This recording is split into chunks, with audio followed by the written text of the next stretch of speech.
Hey all French மேக்ரான்ஸ் எப்படி பண்ணுறதுன்னு பார்க்கலாமா. எக் ஒயிட் அண்ட் சுகர் ரெண்டுத்தையும் வந்து நல்லா ஸ்டிஃப் பீக்காக வர வரைக்கும் பீட் பண்ணி எடுத்துகிட்டு ஆல்மண்ட் ஃப்ளார், ஐசிங் சுகர், நான் இன்னைக்கு வந்து ஸ்கை ப்ளூ கலர் எடுத்திருக்கேன். உங்களுக்கு எந்த கலர் வேணாலும் நம்ம வந்து சேர்த்திக்கலாம்.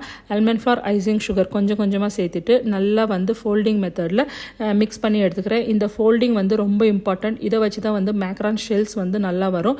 நல்லா ரிப்பன் கன்சிஸ்டன்சிக்கு ஃபோல்ட் பண்ணி எடுத்ததுக்கப்புறம் மேக்ரான் மேட்டில் வந்து நான் இந்த மாதிரி எல்லா ஷெல்ஸும் ஈவனாக வர மாதிரி பைப் பண்ணிவிட்டு 30 மினிட்ஸ் ரெஸ்ட் கொடுத்துட்டு 150 டிகிரி செல்சியஸில் ப்ரீ ஹீட் பண்ண அவனில் 20 மினிட்ஸ் பேக் பண்ணி எடுத்துகிட்டு சூப்பர்வான மேக்ரான் ஷெல்ஸ் வந்து ரெடி. நான் இதுக்கு வந்து இன்றைக்கி சாக்லேட் ஃபில்லிங் தான் வந்து வச்சுருக்கேன். நம்ம வந்து எந்த ஃபில்லிங்ஸ் வேணாலும் வைக்கலாம். நல்ல சில்கியான ஸ்மூத்தான சாக்லேட் கனாஷ் வந்து ரெடி பண்ணி அதை வந்து மேக்ரான் ஷெல்ஸில் வந்து இந்த மாதிரி ஃபில் பண்ணி எடுத்துக்கிட்டேன். நான் வந்து நிறைய வெரைட்டி ஆஃப் ஃபில்லிங்ஸ் வந்து நம்ம சேனலில் வந்து போட்டிருக்கேன், செக் பண்ணி பாருங்கள். இந்த மேக்ரான் ஷெல்ஸ் வந்து கொஞ்சம் ட்ரிக்கியான பேக்கிங், ஆனால் நம்ம ஒன்ஸ் வந்து கற்றுக்கிட்டால் சூப்பராக வீட்லேயே வந்து கடையில் கொடுக்கறத விட ரொம்பவே சூப்பர் மேக்ரான் வந்து வீட்டில் நம்ம செய்யலாம். இந்த மேக்ரான் ரெசிபி உங்களுக்கு வேணும்னா கமெண்ட் பாக்ஸில் கமெண்ட் பண்ணுங்கள். தேங்க்யூ.